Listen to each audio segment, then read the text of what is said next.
Hello दोस्तों, welcome to Tesla physics. मैं हूं रंजित शर्मा, आपका दोस्त, आपका टीचर, आपका मेंटर। आपके साथ हाजिर हूं ऑब्जेक्टिव सीरीज के अगले कड़ी में।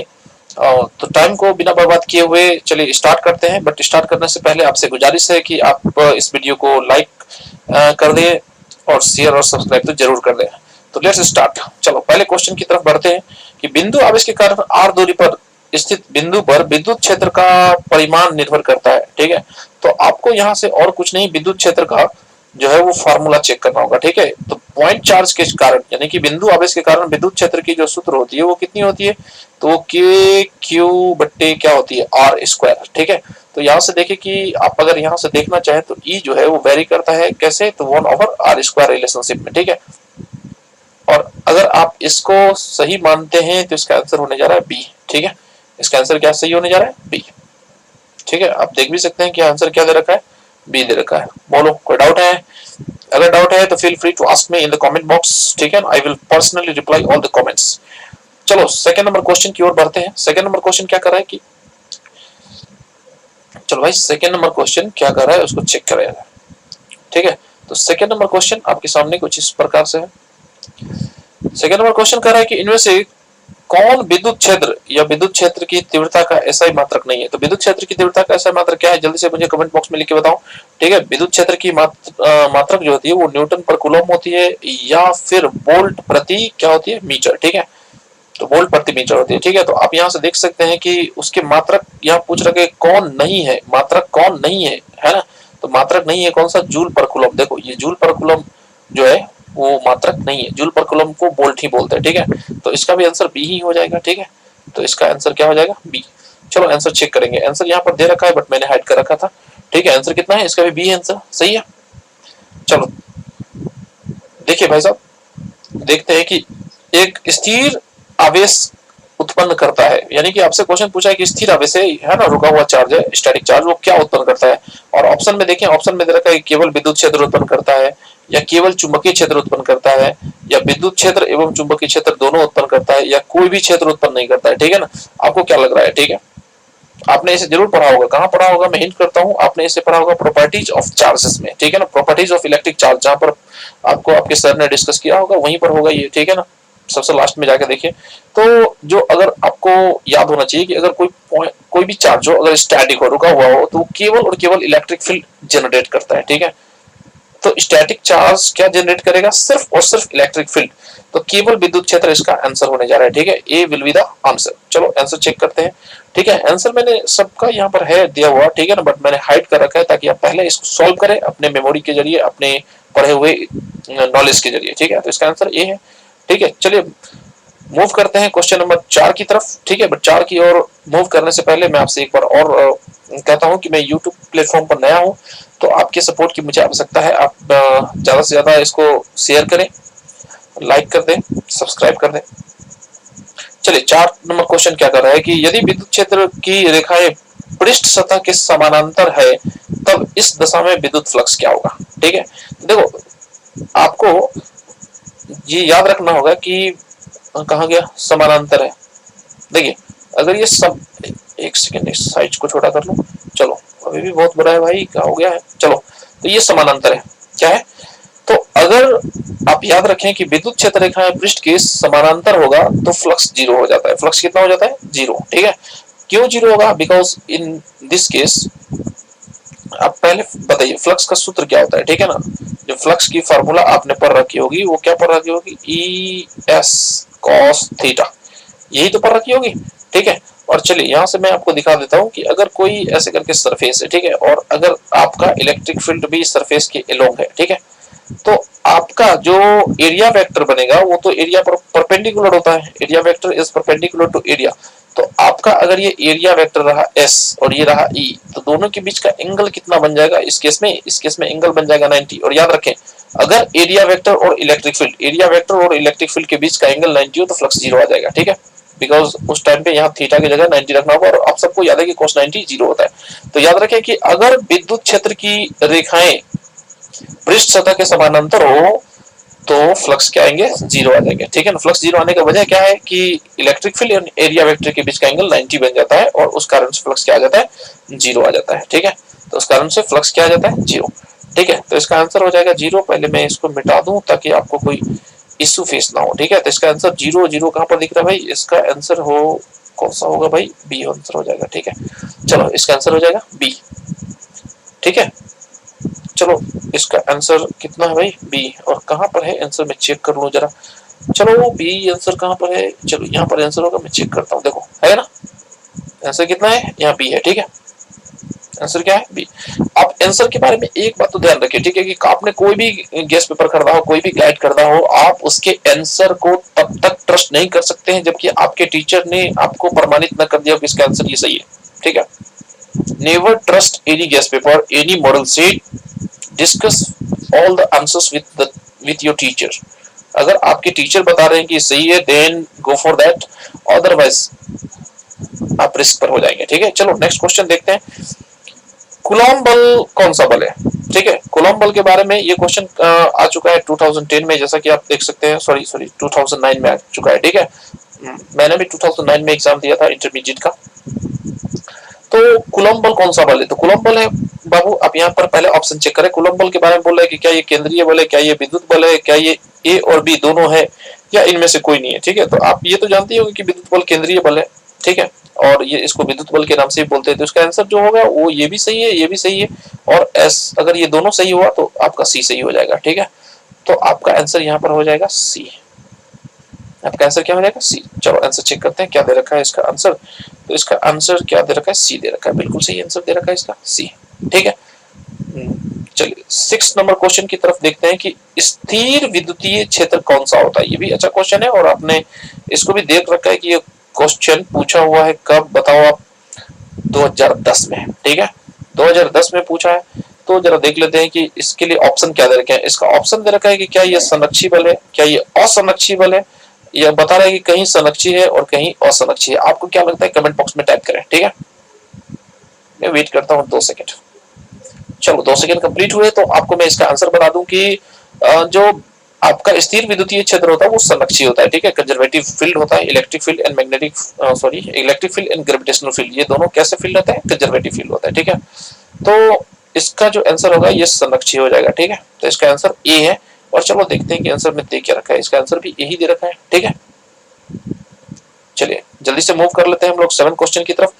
एक स्थिर कूलॉम है ना, स्थिर कूलॉम को स्टैट कूलॉम बोलते हैं। ठीक है ना, स्थिर कूलॉम को ईएसयू या फिर स्टैट कूलॉम बोलते हैं। तो आप सबको मैंने बता रखा है कि एक स्टैट कूलॉम में कितने कूलॉम होते हैं। चलो पहले मैं वो लिख देता हूँ। ठीक है, तो आप ध्यान रखेंगे कि एक ईएसयू या जिसको आप स्टैट कूलॉम भी बोलते हैं, ये होता है 1/3 इंटू 10⁻⁹ और इस हिसाब से बताएं आप आंसर कौन सा होगा। 1 ईएसयू जो होता है वो कितना होता है, तो वो होता है 1/3 और इंटू में 10⁻⁹ ठीक है, तो इसका आंसर डी होने जा रहा है। इसका आंसर क्या होने जा रहा है, डी। ठीक है, तो इसका आंसर जो सही है वो क्या है, सही बताओ। तो इसका आंसर सही है डी। ठीक है, तो चलो भाई साहब इसका आंसर थोड़ा सा इज्जत से लिख देते हैं कि इसका आंसर डी सही है। और आप जैसे ही चेक करेंगे कि इसका आंसर डी, तो डी नहीं, देखिए ए दे रखा है जो कि बिल्कुल गलत है। ठीक है, और इसीलिए मैंने आपको बोल रखा था कि आप जब तक अपने टीचर से कंसल्ट ना कर लें कि सर इसका आंसर ये सही है या नहीं, तो आप तब तक उसको मेमोराइज ना करें, याद ना करें। ठीक है ना, और इसीलिए भी मैं मेमोरी के अगेंस्ट रहता हूँ। ठीक है, आप पहले क्वेश्चन को समझें या अगर समझ गए तो याद करने की आवश्यकता कहाँ पर थी। कोई इशू है आप में से किसी को भी लगता है कि ना सर इसका आंसर ए ही होगा, तो आप मुझे कमेंट करके बताएं। ठीक है, कि कैसे ये होगा। इसका आंसर क्या होने जा रहा है, डी होने जा रहा है। ठीक है, आप इसके आंसर जो दिए गए हैं ए उस पर मत जाइए, ये गलत आंसर दे रखा है। ठीक है, इसका आंसर क्या होगा, डी। चलो भाई साहब क्वेश्चन नंबर 8 की तरफ बढ़ते हैं। क्वेश्चन नंबर 8 क्या कहता है कि मुक्त आकाश की परावैद्युतता यानी कि एप्सिलॉन नॉट क्या होता है। ठीक है, ये तो बहुत इजी क्वेश्चन है। इसका एप्सिलॉन नॉट का मान तो कितने दफे आप लोगों को काम पड़ा होगा। ठीक है ना, मॉडर्न में काम पड़ता है, इलेक्ट्रोस्टैटिक्स में काम पड़ जाता है, मैग्नेटिज्म में काम पड़ जाता है और ऑप्टिक्स में भी काम पड़ जाता है। तो इसका आंसर क्या सही है बाबू, यहाँ देख सकते हैं आप 8.85 इंटू 10⁻⁻12 फैराड पर मीटर। ठीक है, तो इसका आंसर क्या सही हो जाएगा, बोलो। किसी को कोई डाउट? तो ये इसका आंसर सी हो जाएगा। चलो आंसर इसका भी चेक कर लेते हैं। इसका आंसर यहाँ पर है, मैंने हाइड किया है, ठीक है ना। तो इसका आंसर सी है और आपका भी आंसर सी है। चलो तो सही है, ठीक है। नेक्स्ट क्वेश्चन देख लेते हैं। नेक्स्ट क्वेश्चन है कि एक आवेशित चालक के सतह के किसी बिंदु पर विद्युत क्षेत्र की तीव्रता क्या होती है। एक आवेशित चालक के सतह के किसी भी बिंदु पर अगर विद्युत क्षेत्र की तीव्रता देखें तो आपको मैंने बता रखा है कि आवेशित चालक हो तो वो क्या होता है, इक्विपोटेंशियल सरफेस होता है ना। तो कोई भी आवेशित चालक है, जैसे सपोज दैट कि ये चालक है, सपोज दैट कि ये क्या है, चालक है। तो चालक तो क्या होते हैं, बोलो, इक्विपोटेंशियल सरफेस होता है, समविभव पृष्ठ। और समविभव पृष्ठ पर विद्युत क्षेत्र रेखाएं कैसी होती है, परपेंडिकुलर होती है, ठीक है ना। कैसी होती है, परपेंडिकुलर। तो ये सभी एक दूसरे के समांतर और इक्विपोटेंशियल सरफेस के क्या होगा, परपेंडिकुलर, है ना। तो ये याद रखेंगे कि अगर कोई चालक हो तो वो समविभव पृष्ठ होता है, और समविभव पृष्ठ होने के कारण, ठीक है, उस पर विद्युत क्षेत्र रेखाएं 90 डिग्री का कोण बनाएंगी, ठीक है। तो इसका आंसर होगा कि 90 डिग्री का कोण कहां पर है, 90 डिग्री का कोण का मतलब क्या होता है, लंबवत, ठीक है।